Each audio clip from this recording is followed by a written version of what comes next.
एक लोटा पानी, एक बेलपत्र, एक पुष्प, एक चावल का दाना व्यक्ति के निर्णय को बदल देता है महाराज। उसका क्या भाव था, वो क्या उसकी किस्मत में कितना दुख लिखा हुआ था, उस दुख को केवल उसका एक लोटा पानी उसको सुख की ओर ले जाता है। आप में से कितने लोग हैं जो शंकर जी को रोज जल चढ़ाते हैं? हाथ उठाइए। बहुत बढ़िया, रख लो, वापिस रख लो, बहुत बढ़िया।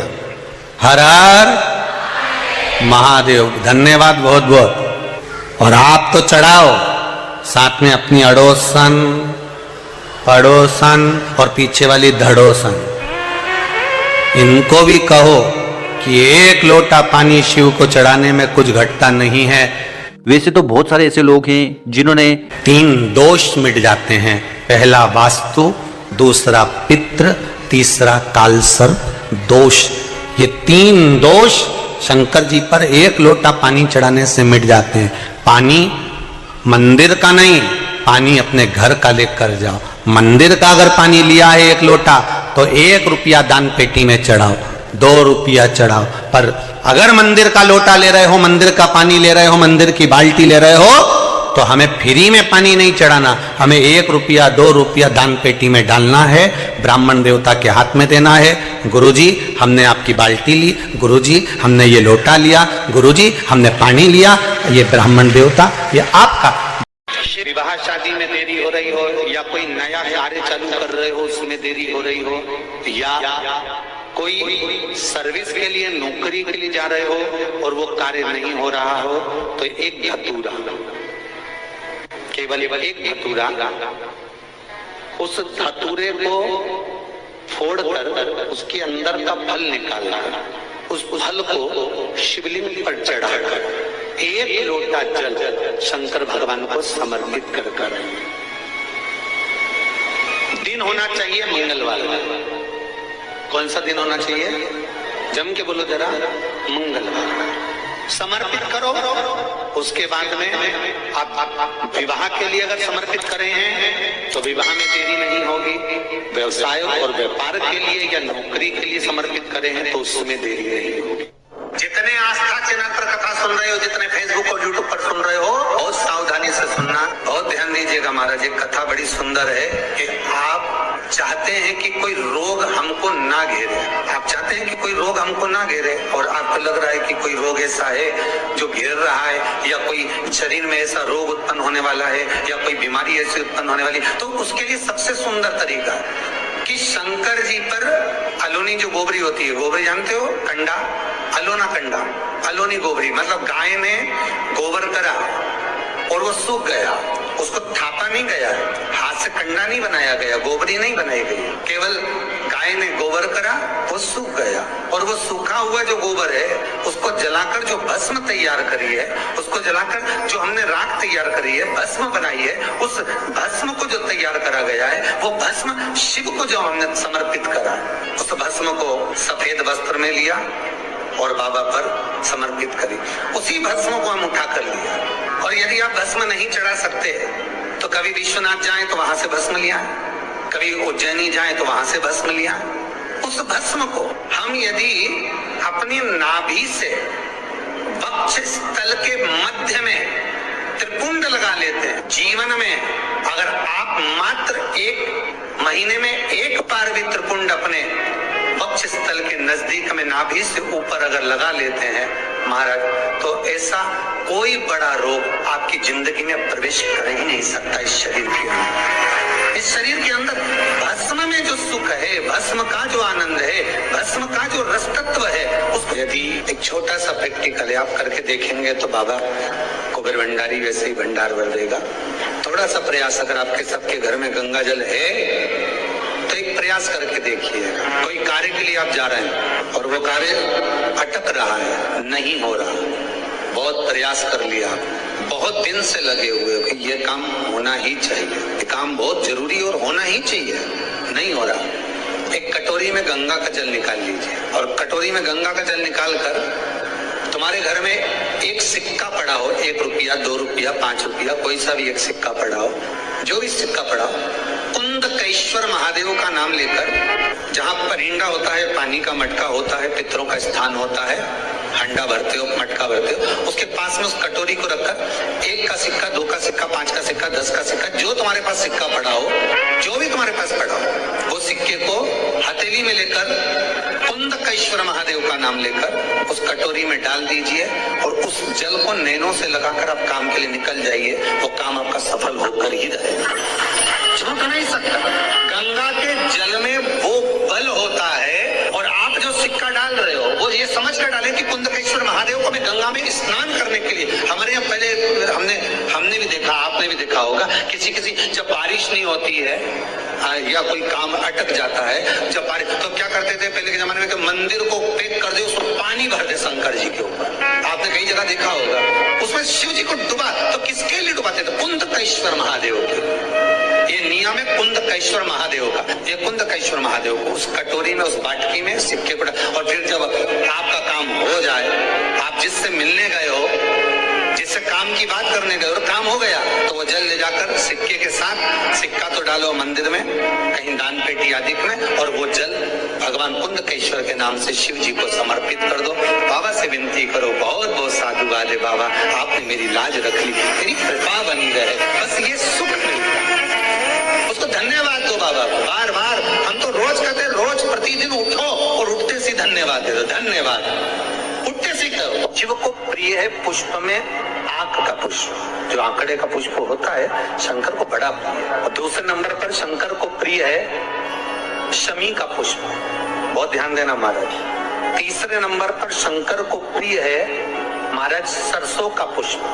सरसों होती है ना, जो राई अपन बोते हैं, सरसों बोते हैं, उसमें पीले कलर का जो पुष्प लगता है। हमारा तो निवेदन रहता है, जब तक सरसों आए तो प्रयास करा करो कि सरसों के 108 पुष्प शंकर भगवान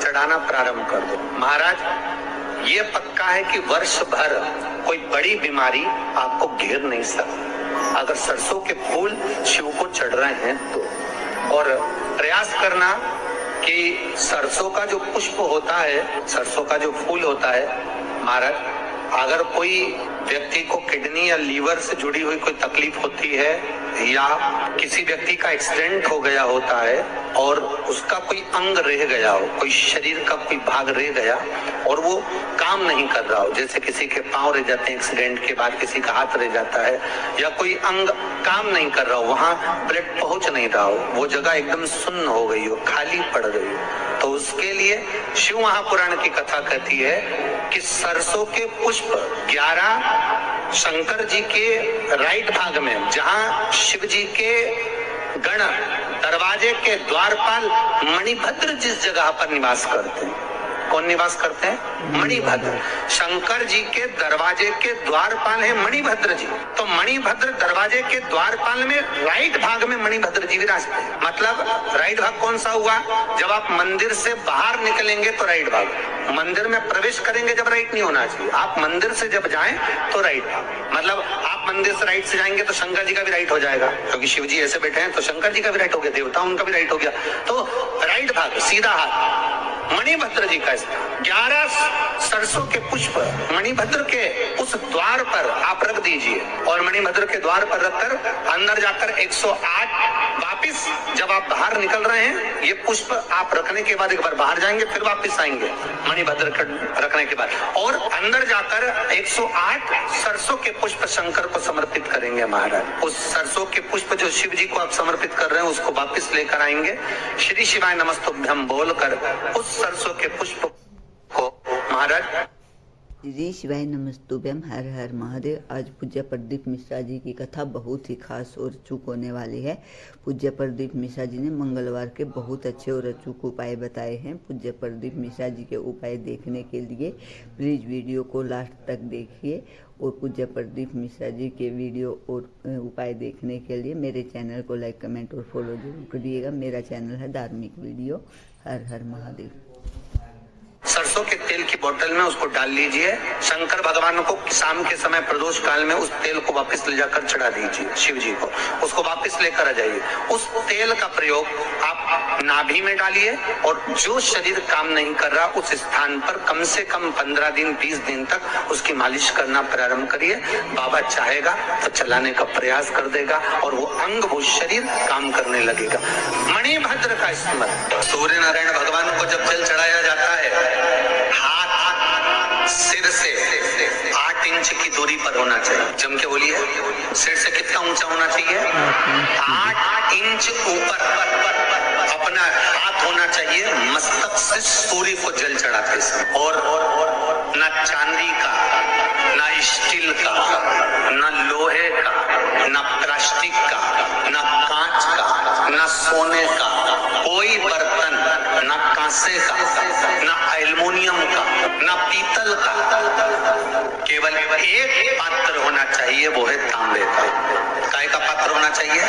तांबे का पात्र। और सूर्य नारायण भगवान को जब 8 इंच ऊपर तुम्हारा हस्त है और जब हम सूर्य को जल चढ़ा रहे हैं, कैसे जल चढ़ाना है वो भी समझ लीजिए।